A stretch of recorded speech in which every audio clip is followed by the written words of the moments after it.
A reading from Exodus. The Lord said to Moses and Aaron in the land of Egypt, "This month shall mark for you the beginning of months. It shall be the first month of the year for you. Tell the whole congregation of Israel that on the 10th of this month they are to take a lamb for each family, a lamb for each household. If a household is too small for a whole lamb, it shall join its closest neighbor in obtaining one. The lamb shall be divided in proportion to the number of people who eat it. Your lamb shall be without blemish, a year-old male. You may take it from the sheep or from the goats.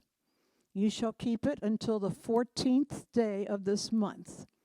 Then the whole assembled congregation of Israel shall slaughter it at twilight.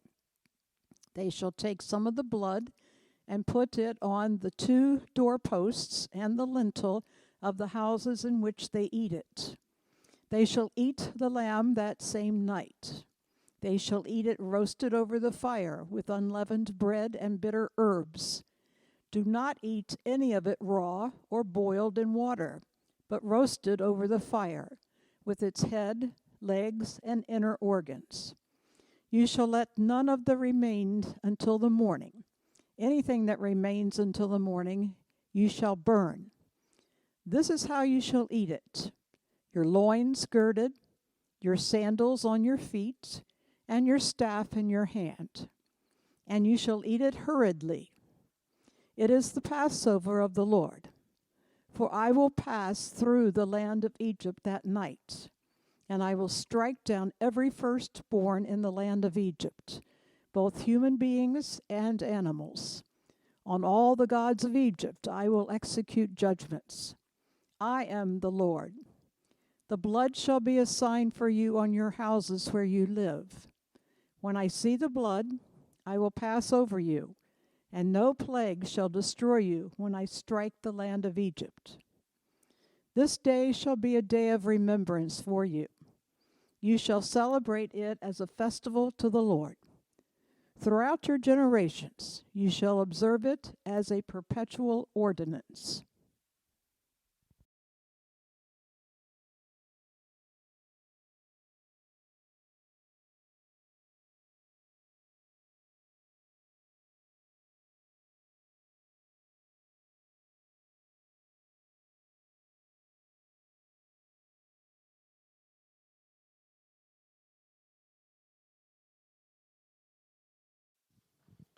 A reading from John. Now before the festival of the Passover, Jesus knew that his hour had come to depart from this world and go to the Father. Having loved his own who were in the world, he loved them to the end. The devil had already put it into the heart of Judas, son of Simon Iscariot, to betray him. And during supper, Jesus, knowing that the Father had given all things into his hands, and that he had come from God and was going to God, got up from the table, took off his outer robe, and tied a towel around himself. Then he poured water into a basin and began to wash the disciples' feet and to wipe them with the towel that was tied around him. He came to Simon Peter, who said to him, "Lord, are you going to wash my feet?" Jesus answered, "You do not know now what I am doing, but later you will understand." Peter said to him, "You will never wash my feet." Jesus answered, "Unless I wash you, you have no share with me." Simon Peter said to him, "Lord, not my feet only, but also my hands and my head." Jesus said to him, "Only one who has bathed does not need to wash, except for the feet. But it is entirely clean, and you are clean, though not all of you." For he knew who was to betray him. For this reason he said, "Not all of you are clean."